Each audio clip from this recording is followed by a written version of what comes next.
guys? This is Alex from First Figures. Hey there everyone, this is Chuckles. Who do we have here? Metal Gear Solid Snake SD! Hey! Now, check that out, Chuckles. That's a long title there, but let's break it down. Metal Gear Solid, Metal of Gear course. Solid. Yep. The license. Solid Snake. Bada bing, bada boom. Main character. SD. Now, what on earth is that? We'll talk about that a little bit later on. I believe we have some questions that actually covers that. So we'll come back to that in a minute. But of course, if you have not seen one of these making of documentaries before, of course, thanks very much for checking this one out, and we hope that you go and check some of the others. But what can you expect as a first-time viewer to watch one of these? Alright, thanks for joining if you're a first-time viewer. So basically, this is a documentary. We go through the making of Solid Snake SD here. So we go through some of the questions that the club members ask us in our First for Figures Official Collectors Club on Facebook. So if you have any questions with regards to Metal Gear Solid, jump in that first Facebook club, ask us anytime, we'll be there answering you. And we're also answering this because this is part of our Metal Gear Solid Snake SD launch. So we have a lot of questions we go through in this documentary. If you have any feedbacks and comment, do post them in the comments below in the YouTube video. Absolutely. And also check out our other Metal Gear Solid Resin line as well, which is... There's a few making of ones of there as well. That's right, you can find those on our YouTube channel as well. Yeah, absolutely. So, alright Chokes, with that introduction, shall we give it a spin? Yep. Boom! And let's get right into it, Chokes. That's right, yes. He may be small, but he's still very, very powerful. Right, absolutely. First question, Brenton Friedley. What made you decide to do these in SD style instead of TF? Now, right there, Chokes, if you've never heard of First Figures, well, welcome, as we said, but also we kind of do things our way, and with that comes with some of the namings of some of our products. Now, we make a plethora of different things. We do PVC, resin, we do sort of a lot of different, dioramas, whatever it may be. And each one has its own line. And of course, this one it's quite straightforward. It's Metal Gear Solid line, but this is the SD. Now, Brenton Friedley asked SD instead of TF. Now, what does that mean? Well, the SD here stands for Super Deformed. Now, that really is a reference to the kind of art style that we do when we take a character and we do this kind of cartoon version, kind of SD super deformed, but we kind of do our own sort of stamp on that. We still have a lot of detail, go into all of that a little bit later on. But this is what we call the SD instead of the TF. Now the TF stands for True Form. Now that is really where the proportions are pretty typical of the game or the anime or whatever we're making of the character itself. So that would be a TF, and right now, so Brenton is asking why to do the SD style specifically for Snake. And I think that's a great question. Well, this isn't the actual first time we've ever done an SD before, Jocks.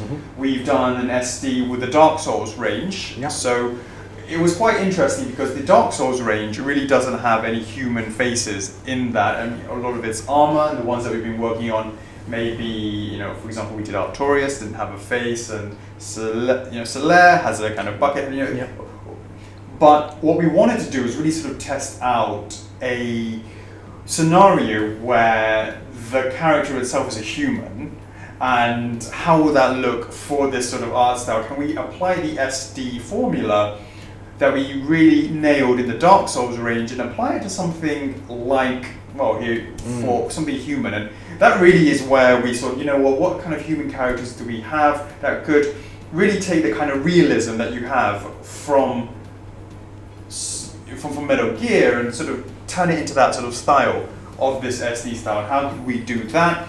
Well, we really thought about all the different licenses that we had, and we definitely thought that it made sense to really sort of try it out with Snake, and here we are. So that's not to say that we wouldn't do a TF version of Snake in the future. I'd definitely be up for that, down the line. But definitely wanted to have something to pioneer the styling that we could then use that kind of template and apply it to future items, future characters, in the Metal Gear line and other lines. But just really sort of prove internally that we can really do it from a human side of things. And Yeah. one of the things that would be next for us to explore, of course, would be animals, creatures. How could that go into an SD style?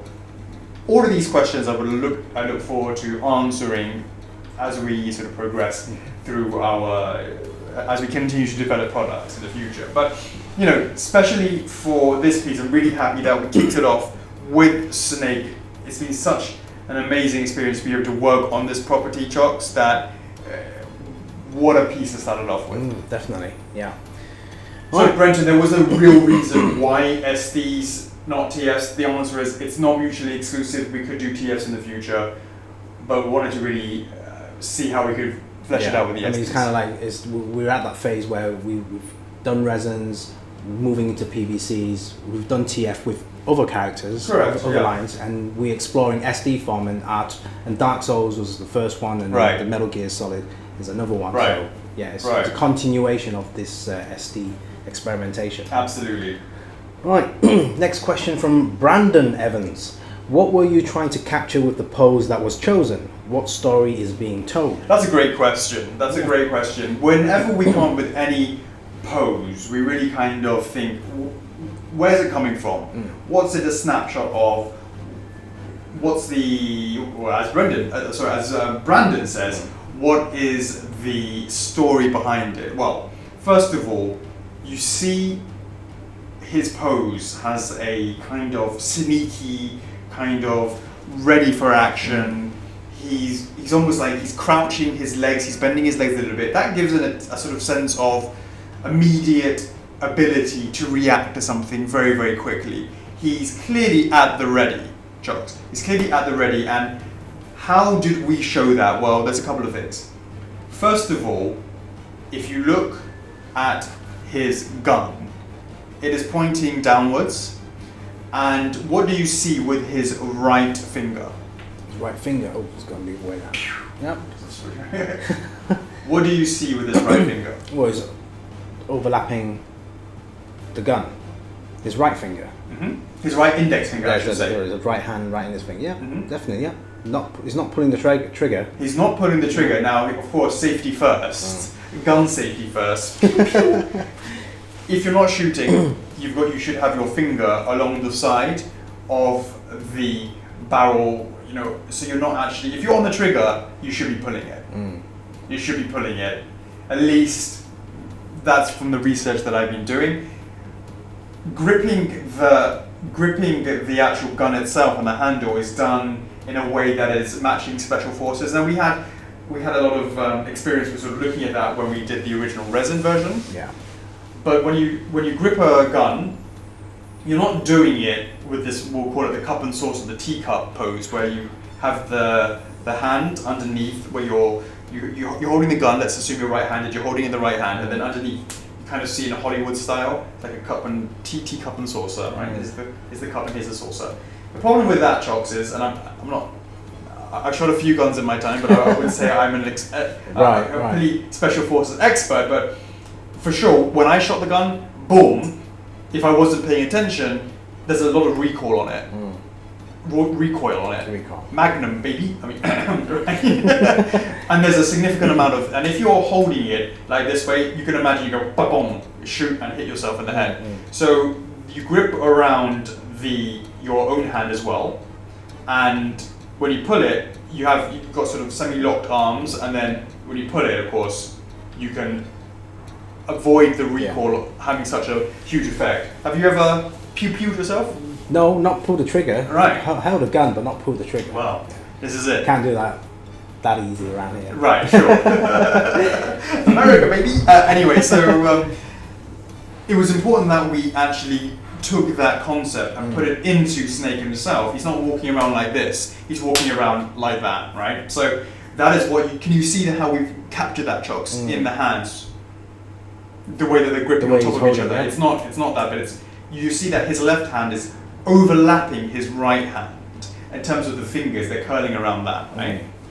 So when Brandon is asking what is the story is Snake at the ready for action any given moment, and it's throughout the entire pose itself. The first thing is the legs are crouched, the arms are down, the arms are quite tucked next to his body, and that is going to allow for you to quickly react, and put it back down, right? And he's right-handed, so you expect some straight line going down from his arm. So what do you notice with the right arm, Charles, compared to the left hand? Oh, the right arm's straight. Yeah. And the left arm? Left hand's curving inwards. It's because across his torso. Right. Yeah. Now it's there's a sort of you can kind of sort of see it when he's pulling it down. It's straight. It's got some bending in this arm. So when you swing it up, this arm is where you're shooting. You've got the straight arm. So it's important to just sort of have a little bit of realism in there of how you would expect to be really holding a gun if you were at the ready. If you were to be at the ready, and the actual sort of pose of his head. Would you say, or trying to give the sort of feeling is, he's kind of ready for anything, but he doesn't know what it is. So what I mean by that is, he's looking left, he's looking right, he's kind of in this scenario, he's looking to the left, right? And he's looking to the left, it's kind of like alert, right? And he's almost like he's listening. It's kind of like a feeling, like not only is he's kind of looking to the left, he's also kind of listening as well. There's kind of almost like a slight downward looking, it's almost like you're kind of, how do I say it, sort of listening out for things. Just generally being alert. And we wanted to portray that in that piece. That's where it's really coming from, Josh. Right. So the story is, the pose is to give the feeling that he's always ready, he's alert, he's waiting, he's preparing, and that's really where the poses come from. The wide stance, let's imagine you're about to get tackled out of nowhere. That's a kind of stance that you kind of need to help prepare against something like that. It's not very straight, he's not sort of standing quite, how should I say, quite sort of relaxed, he's not sort of just standing there. You would almost characterize this, would you consider this to be a dynamic pose or a museum pose? It's almost like, it's kind of hard to define that. Probably more towards dynamic. Right, because I see museum is probably a little bit more relaxed. Yeah, it's a bit more like posing, you know, that's what it is, just standing still, posing. Standing still, a little bit more relaxed. Whereas this one, we really wanted to convey the sense of urgency, of danger, that you never know, any moment, you know, see the red exclamation mark over him, over someone else. I mean, the environment also emphasizes the tension in the scene. Right. Yeah. Right. That's absolutely right. So that really was what we were going for. The head down, the alertness, all that sort of good stuff. So that's where it came from.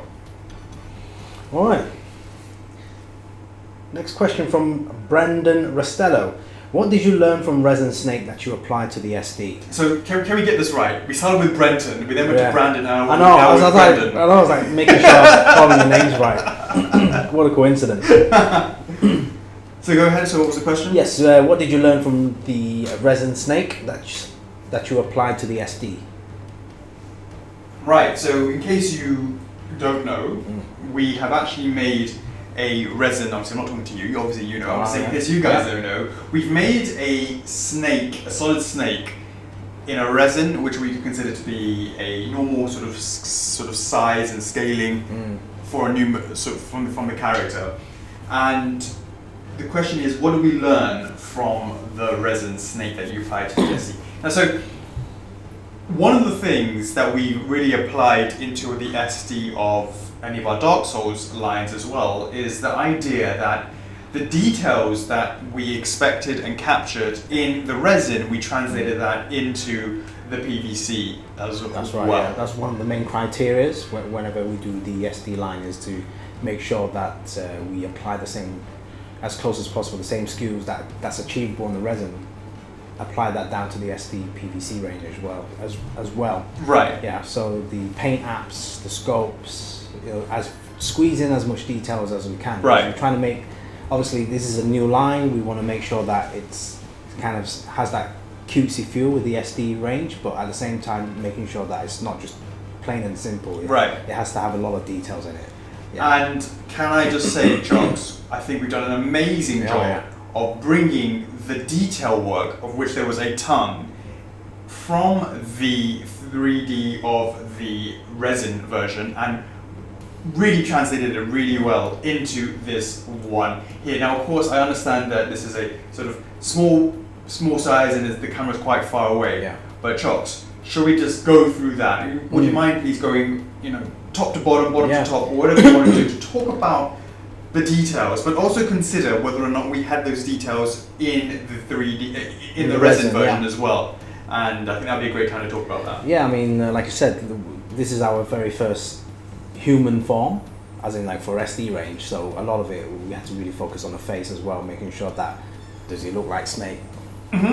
So hopefully we achieved that with the resin. When you crucify it, does it still look like it's recognizable from him as well, right? So obviously we had to experiment quite a lot, making sure, because cutesy form would be like the bigger head and the smaller deformed body as well, but the head a little bit more bigger than the body itself in proportion. So yeah, we kept all the shadings, the details, making sure that the scope applies to the face.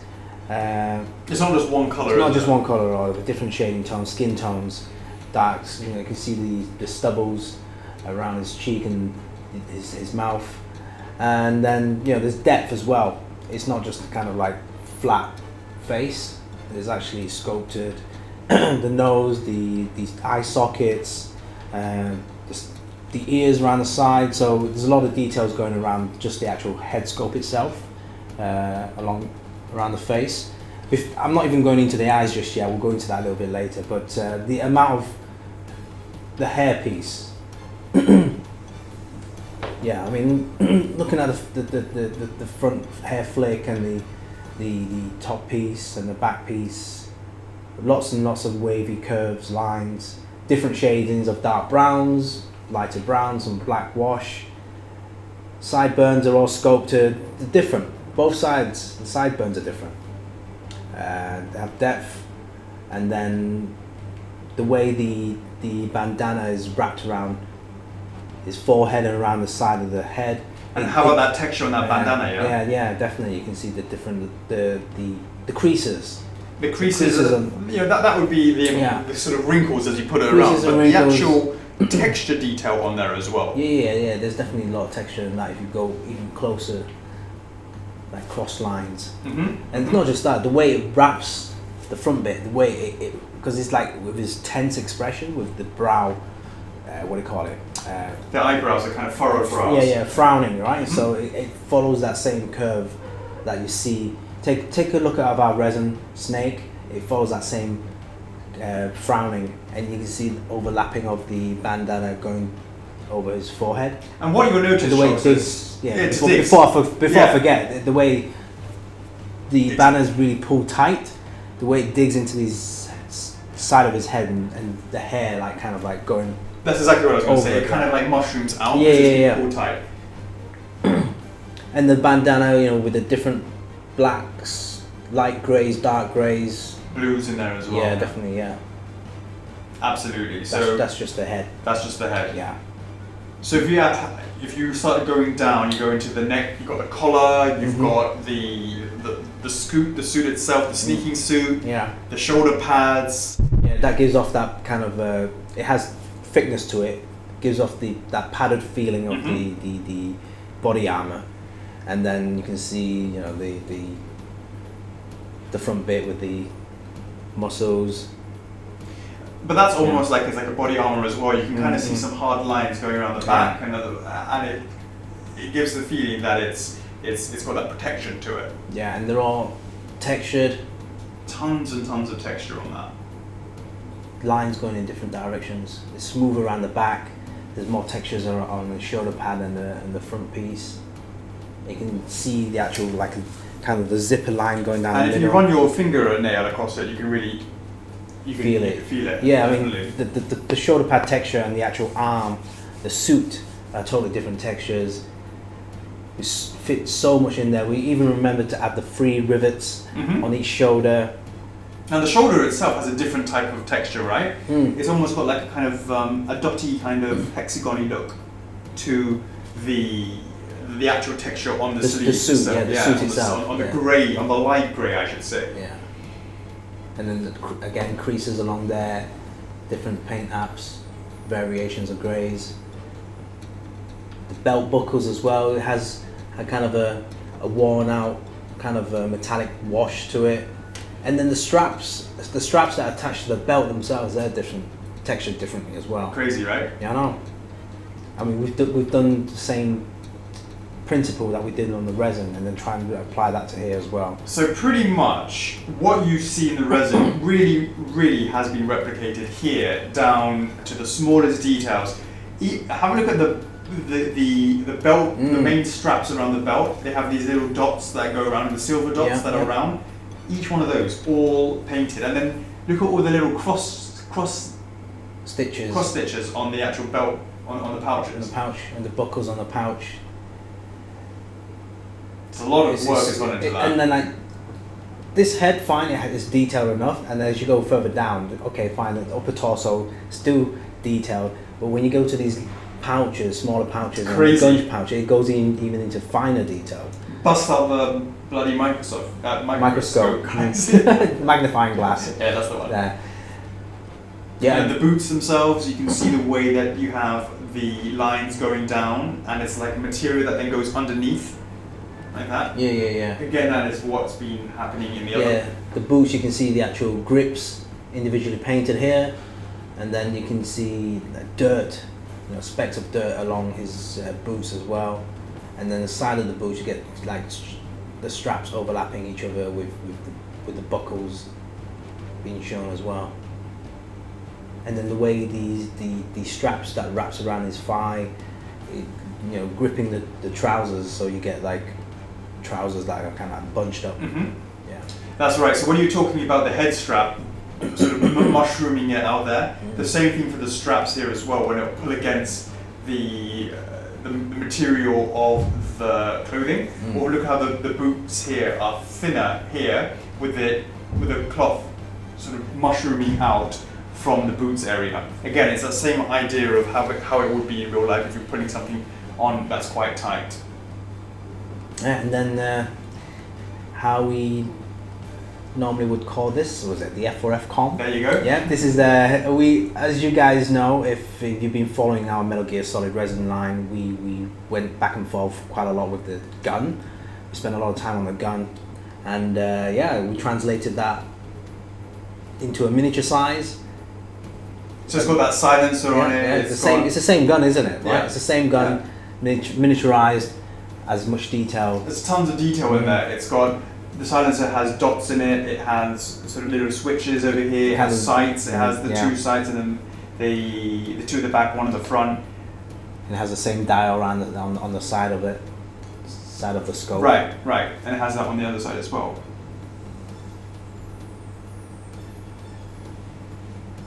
Yeah. Definitely wanted to make sure that we could capture. So the goal was absolutely to capture the details of that. Of the resin. Right, yeah. So going back to what Brendan Russello said, the answer is we learned a lot of the stuff from the resin one and applied it into it, and as a result we made a much better piece that probably, how do I say it? We had a benchmark that we knew we had to hit. We wouldn't rest until we hit it. It's probably easy if we had started making this from scratch, we probably would have gone, halfway through, gone, yeah, that's cool, and gone with that. But when we knew that we had something that we really detailed up in the resins, and we knew that that would be in the marketplace before this came out, people will compare. It would make sense for it to be as close as possible. Otherwise, there'll be a little bit of disappointment that we couldn't quite get the same details in there. But I feel like we have. Yeah. I'm really happy with the way that's come out. I mean, we started off with targets and guidelines for this SD range, and obviously the top priority was making sure that everything was really full of detail, and to apply that from the resin, knowing that there's tons and tons of features on that resin piece, and then apply that onto here, we thought, hey, is this even doable, because it's on a smaller scale? Right. But once this has been sculpted and painted, it was like, wow, it's like really as detailed, quite impressive the way it turned out. So Chogs, we've gone through all the details on the figure itself, but how about that base? We didn't just make all the details on the figure. We didn't sort of make the base as an afterthought. We really wanted to encapsulate it in an environmental kind of base and have that kind of style and detail in it as well. So would you mind sort of going through some of the details that you see there? Again, I mean, like I said, we have some criteria as well. We want Right. to make sure that it makes sense, like the backstory of what he's trying to do Right. in this scene.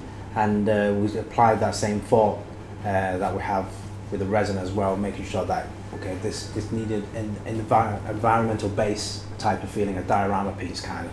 So with the base, you can see that there's tons and tons of textures, especially this part is noticeable with the flames, the fire. I'm not sure if the camera can pick it up, but you can actually see snow effects on the ground.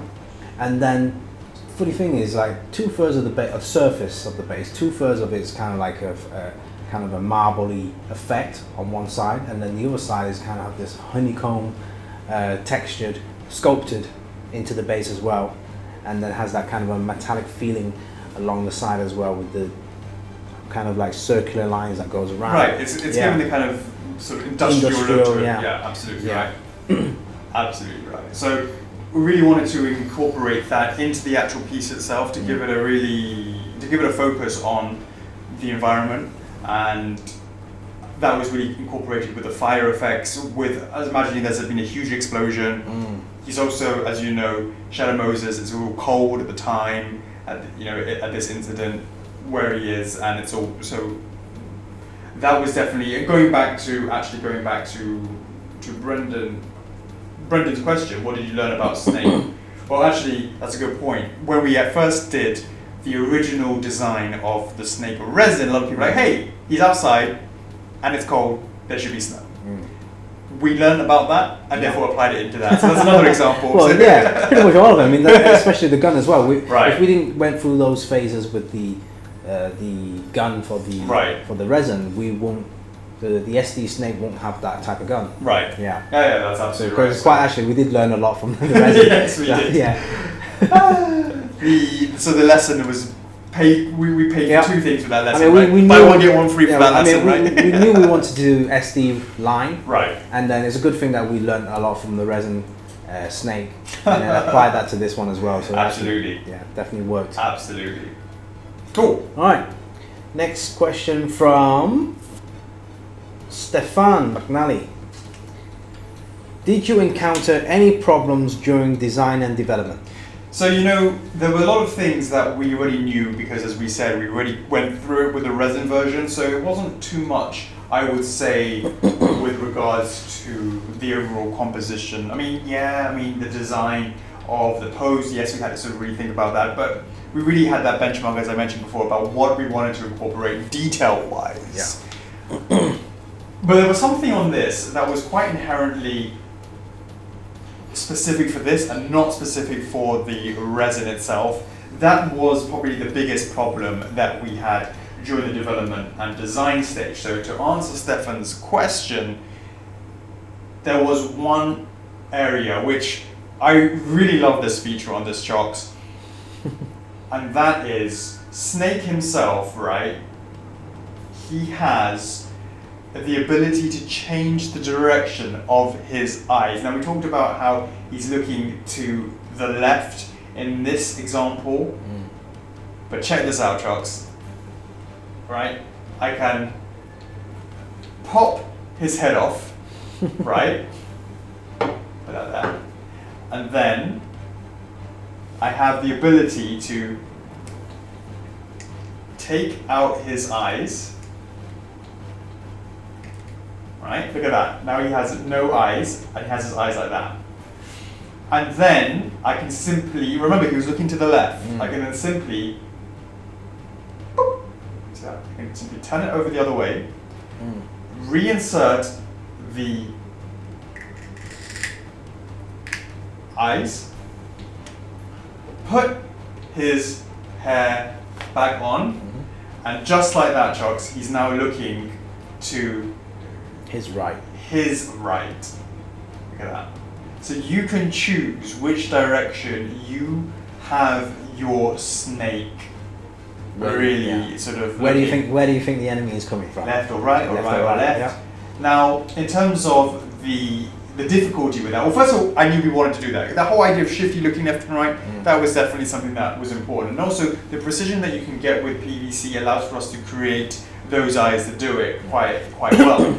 So one of the first things to consider was that this has a strong enough magnet on the top that if you turn it upside down, the hairpiece wouldn't come out, especially if you give it a bit of a shake. That was what... I don't know why you would turn it upside down in the first place, Right. but just in case you were wondering. Right. You turn it upside down to change, stuff.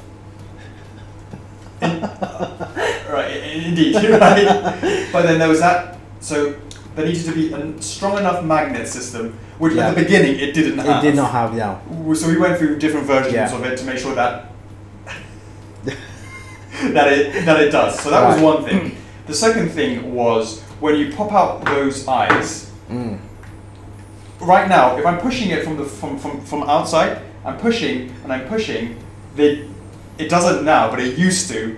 I push it and it would pop out internally, and it would sort of like rattle around inside. Yeah, it was kind of loose, didn't have a proper grip. Right. So if you actually have a look on the inside there, Chucks, can you see there's like a little ridge that it kind of clips in, and you can actually hear it. So when you pop it out, again, it has a bit of a resistance to it. You pop it out, a bit of a jiggle, right? Now when we put it back in, I'm going to flip it over again, this way. You can hear the clicking. That's one side and the other side as well. And that basically, that little ledge, I will call it, that kind of ridge, allows for it to not easily just, if you push it in, it's not just going to easily pop out. So again, that was another thing to consider. And the last one was this. Actually physically figuring out where to put it on the eyeballs, because the eyeballs themselves are it's quite hilarious, right? They look like this. We had to actually make sure that the eyeballs themselves, the eyes, were placed at an angle so that when you put it on and you flipped it over the other way, that they actually looked in the correct direction. And that was something that we had to experiment back and forth, which is something that we couldn't get that experience from the resin, because the resins do not offer that ability to do that. So that was inherently a solid snake SD issue that we had to overcome.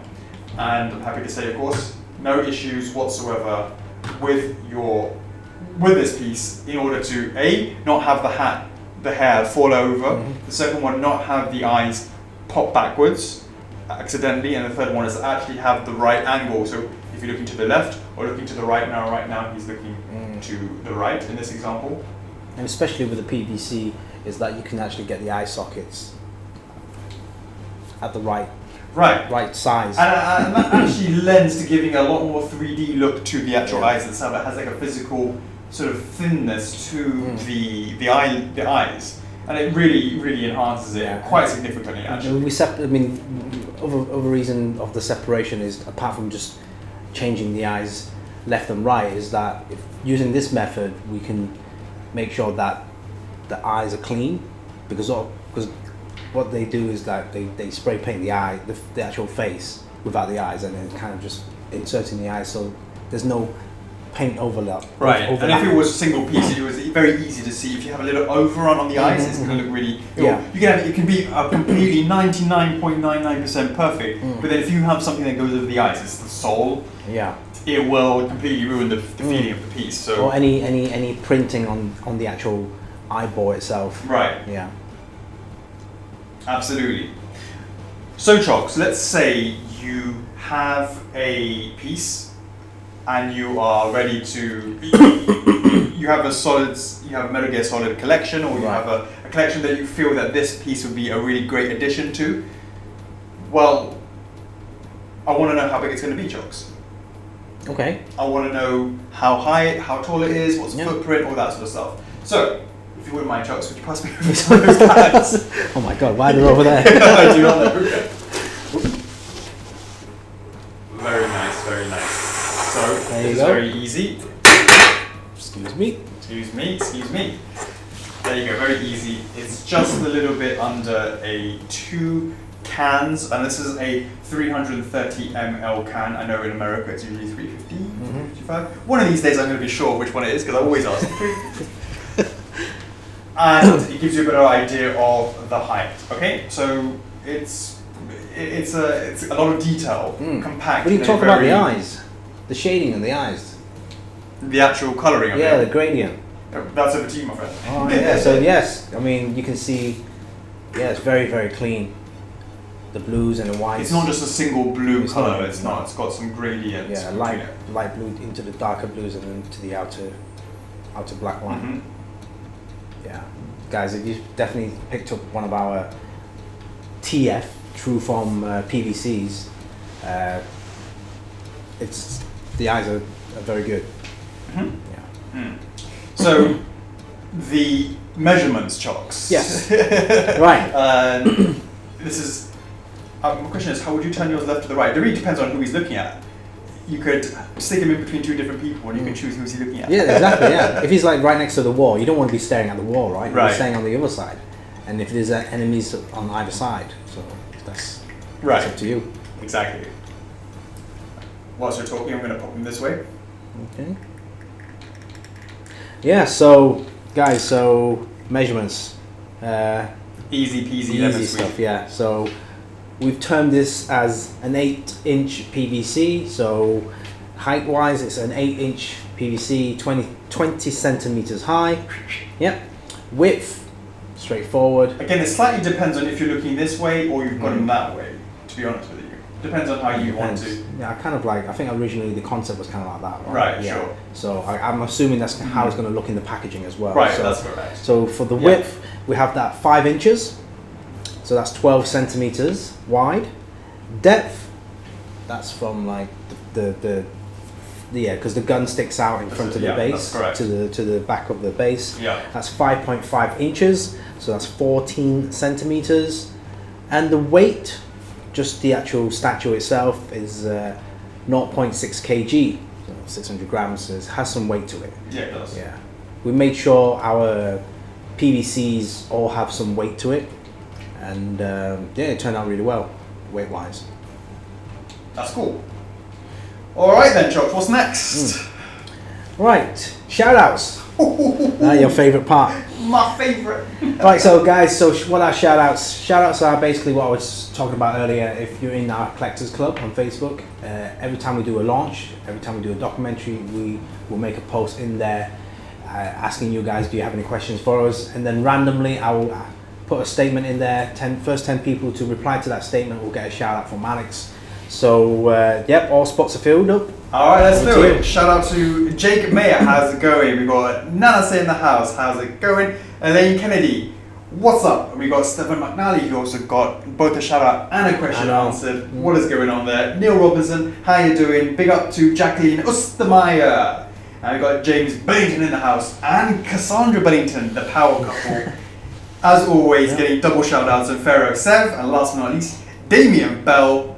He first saw this at MCM London. That's right, yes. Boom. I don't know why I know that, but I do. I do. Shout out to you guys on that. Now, Chocks, this, of course, is the standard version of Snake. If you have been, observant? Are you observant, man? Yeah. Alright, if you're an observant person, you will notice as we go around that there is a little, how do I say it, a little thing going on over here, Chocks. You see that? A little round circle and a little thing over there. It kind of blends in with these little holes. That's right. It's actually quite hard to see if you're not paying attention. Now, why on earth would we have that, Chocks? It's because this is the exclusive version. Ooh, and what makes it exclusive, Chocks? The exclusive version has a LED indicator, and it also has a USB port. That is because it charges it up to do something, and let us just show that. At the bottom of the base, there is a 2-part switch that if you move it in one direction, it will be boom. Now of course, this is incredibly bright lighting in here. This is the always on mode. Always on mode. So again, it's very bright here, so it might not sort of really show up. And the other one is an animated mode, which really will highlight that this is sort of flickering effect on that. So it's going to be pretty hard to sort of see in this light. So whether or not Tim, you can do your magic overlay work, please do that. and we can see how it looks in the dark itself. And it's a nice little something extra. It's very, very nice, yeah. So that is the reason why you would turn this thing upside down. Yes, indeed. Spoiler alert! Yeah, so this will come in comes with a rechargeable, removable battery. So if you ever need to replace it, this is straightforward. There's some screws underneath the base, so you can change that. I believe it should be a 18500 battery. It's a new type of battery. Our resins take a 18650, basically 65 millimeter in length, and this is a 18500, so it's 5 centimeters. Yeah. Oh, yeah, perfect. Yep. All right, nice. So, Chocks, we have some more questions. Okay, all right, question from Nanase. Where did the idea for the fire/flame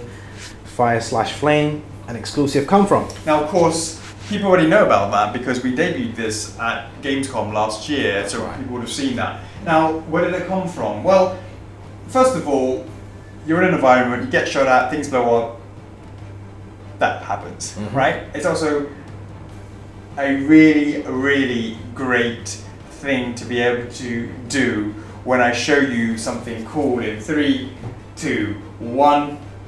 Boom! Check it out, guys. We have the stealth camouflage version. Yep, stealth camouflage. And the neon green camouflage version right here. Now, do you know what, Chocks? Adding these lights, I just knew when we put these on, the beauty of the translucency of these versions will really be highlighted by the fire effects in there. Now again, hugely bright lights here. Team, please do your magic, because when you see these at night and you see the way that the fire really kind of gives a lovely glow to the pieces, it looks really good. It looks really good. So that is really why we wanted to have we really sort of considered the fact that it was going to have these variants. Again, that is something that we really brought out from the resin version, where it also came with that. So again, that was the Essential Snakes. Essential edition with all 3 of them. Right, that's right. So just to quickly go over that as well.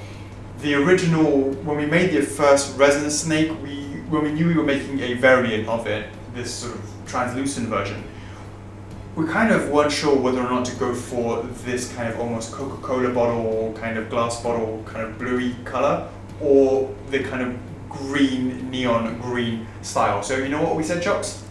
Why not both? Yeah, indeed. And it made sense because, when we did the combos, we called them twin snakes, and then because of the Essential edition, it just made sense for all of them. Absolutely. And of course, we will be offering this as sort of the standard version, which you'll be able to get at your local retailers. The exclusive, only available on our website. You have Twin Snakes Stealth Camo, which will be this version. You have Twin Snakes Neon Green Stealth Camo, which is these two. And then you have only for the hardcore, the Essential Edition. That's right. So we're offering those as deals as well for these on our website, so do check that out. Now, if we actually talk about the detailing of these versions, I'll just bring this down. Okay, let's put these up there. These all come with exactly the same things that that Snake has as well. So it has the same detail work, the detailing, except for this time where we have some accents. For example, if you look at for example, if you look at the belt buckles, right, Chocks, you can see that there are darkenings along the belt buckles. So just to give it a little bit of extra detail as well, and you can really sort of see some highlighting that we've done in the hair as well. Yeah, the sculpts are exactly the same. The textures are still there. If you put, just put your finger over any part of the actual body itself. The same textures that you find on the fully colored version is exactly here as well. But obviously, because it's translucent, everything is shaded in with different shades of green depending on which version of the camouflage you go for. Right. Yeah, the bases are exactly the same amount of paintwork and detail on those. both including interchangeable eyes. Mhm. So in fact, all the SKUs, even the standard version, includes the interchangeable eyes. The exclusive also, in addition to the eyes, are the LED modes. The neon green and the stealth camo also has the LED function as well. So you can see the base. It also has the USB and the LED indicator. Absolutely. Yeah. You know what, Chocks? Mhm. One of the things I love about these PVCs, of course, is that we get to play about with the parts. So what we should do is we should show just how many different parts each one has to get a better idea of the amount of effort and work that has to go into this in order to be able to consider the difficulties in production for painting, for assembly, to make sure it doesn't fall over time, all these sort of things. I think it's really important so people can understand where a lot of the work goes into it. It's very easy just to go, oh yeah, there it is, but actually it's full of many, many parts, and exactly how many, I can't tell you, but I can tell you in 3, 2, 1. Boom! Check it out, guys. So you can see there are a lot of different parts. I was going to count them all up, but I figured actually there's far too many parts. But we're going to pick up a few pieces and sort of go through some of the reasons why we've done that. Sure. I think it makes sense to start off with the head chops. Got yourself a head there. Yeah. Of course, that's what he looks like. So this has actually come out in one piece, right? It comes out in one piece, but of course, no eyes. No eyes. Then you have the hair. Now the hair goes directly on top, like so, but it's missing, of course, its bandana. Yep. Now, as we said, this is a magnetized version, so there are a bunch of magnets that we have over here, which would then sort of go into that. First, can you find the bandana? Boom! You got it, right? So, again, how do we have those clean lines, Chocks? If you look at the bandana here, it's painted in such a really clean way that you can even see that the hair is missing from here. The little flick of the hair over here, it's missing. Yeah. So when you put it on, this is going to be a perfect blue color. When you put it directly on, like that, all of a sudden you can have an amazingly clean line between the top and the skin. So it's not going to have a wavy line, and that's the difference. If of course that involves paying by having to make a lot of steel molds, which is, the more steel molds you make is inherently more expensive. But it makes such a difference with the quality. I can't begin to tell, but it involves a lot more engineering work to make sure it all fits together, each part. As you can see, there's a ton of different parts. So you have this one here, that goes, you might as well just put in some eyes as well. Yeah, it's like the hairpiece as well. You're not going to have any paint overlap onto the skin. So here I put in the eye pieces. You put your green eyes? I just put in some transparent ones. Yeah. So that's in. Then, where is this? You got a little bit of his hair flick. There you go. That for me is, I think, is a hair flick. There's a tiny little piece of a hair flick there. That goes in there. You see my hair flick? Yeah. Oh, there it is. There you go. Yeah. And of course that completes the head section. So again, already in this head section itself, you have the head, the hair, the bandana, and the hair flick, allowing you to have really clean lines, and the eyes, of course, allowing you to have those clean lines. Now, if you then consider that he also, of course, his hairpiece is in 2 separate parts. Yeah. That has a little part that you have to then, you can see it's got a little L shape. You can just sort of put those together, like so. And then that then gets inserted into the bottom, back. Boom. There you go. Snap. Then, of course, his body, this is one whole piece. Yeah. That involves all the painting work that needs to be done on that. If you look at it, it's actually not that much. It's just an effect. Yes, you've got to paint the straps on the back, but actually it's not too much. You've got to give some accents to it. It's not like you have to have those perfectly clean lines on this section of the body. So that's why it's been made in one piece shots. Otherwise, you would have split it up more. Also, then boom, insert the body. Now, this goes into, oh Jesus, But I think even before that, what have you got there? You've got like a belt somewhere. You've got belts and I stuff. missed my belt. Yeah. Okay. Yeah, I missed the belt. Oh my god, that belt with all the different cuts. All the different cuts on the belts. Yeah, so that needs to go some way, somehow. Of course, guys, I mean, with all PVCs, not all of them, with our particular PVCs, we have different types of material used. So, ABS, right? Right, that's correct. So let's figure out how to get this on. Let me see. Got this one on. I'll give you that. Yeah, I'll pass that over to you then, mate. Give me that. All right. Thank you. Yeah, that's it. That's it. That makes more sense. Okay. And again, this will be all painted in its own way. And what you also have, Chops, one of the really important things is, of course, there is the paint aesthetics of that sort of stuff, and to make sure that the pieces all fit together. Yeah. But what's also important is having the internal skeletons. Stability, yeah. It's to make sure they don't fall over. That's absolutely right. So when you look at the stability, if you look at the legs, again, it's going to have these internal... Some of these pieces. And this is made of ABS, which is like, good luck breaking that, right? That's solid, right?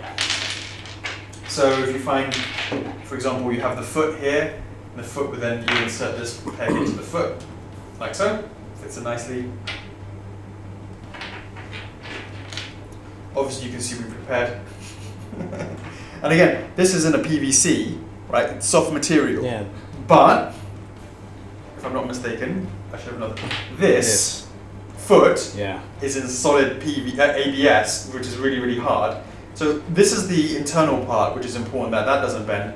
The top part fits nicely on top of it, and it squeezes all together.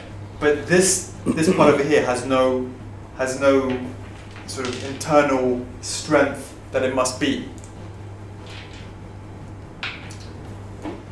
And again, that would then, so what happens is the internal peg, so we'll remove this part, right? The internal peg then fits onto another ABS part, so it keeps building and building inside. He's building and building inside, so the ABS is connected to the ABS, which is connected to the ABS, which is connected to the ABS. If you do it like that, Trox, you're going to minimize the risk of it falling over time. ABS going into PVC, you're in trouble. PVC only, you're in deep doo-doo. And that is where it comes to not making a few number of molds, you have to make more molds to have all of that sort of stuff. So again, you think it comes out in one piece, boom, it doesn't. It involves all this sort of stuff. Even the fire itself has different bits of flames that you've got to fit on before it actually all works together, etc. So that you know that sort of fits in like that. Be careful, it's quite sharp. Wow, there's quite a few parts there. Actually, quite a few. There are quite a few. To give that kind of 3D effect to it. So, all of that, and again, you've got the little gun, pew pew, now you know how to hold it properly. Yeah. All of that, of course, is the same which is happening over here in this lot, which is, of course, for these versions. They actually come in translucent, and then we then tint them the different colors. If it's going to be neon green, or of course, it's going to be stealth camo, those versions. So overall, if you really count it all up, it's got to be what, 40, 50 parts? Yeah. Something like that, easily. That really allows for us to then do what we've got to do to make sure we put out a product that we're happy with. Cool. I think that is it in terms of getting just sort of showing the parts, letting people understand a little bit about that. Yep. But you know what, Chucks? I want to see how this bad boy compares in terms of the size and the comparisons with, of course, the resin version of Snake, and maybe we have Psycho Mantis, we can put that all together. Yeah. Why don't we show that off then? Okay. Let's do that in 3, 2, 1. Boom! Check it out, guys. Metal Gear Solid. We have obviously Solid Snake here. Yeah. Resin, of course, we have Psycho Mantis over there on your side, Chogs, and of course, you have the SDs here. I think they really enhance the collection, and if you really have the chance to see them both side by side, you really will see that we've captured the details, as we said, of the Solid Snake SD from this one over here as Yeah. well, from the resin as well. Again, looking at it after all this time, again, it's like, yeah, it stacks up really, really well. Yeah. You can definitely see the textures that you have over here, they're over there as well. So yeah, if this is something that you think would be a great collection, part of your Solid Snake, your Metal Gear Solid collection, you can now really sort of see how they are side by side.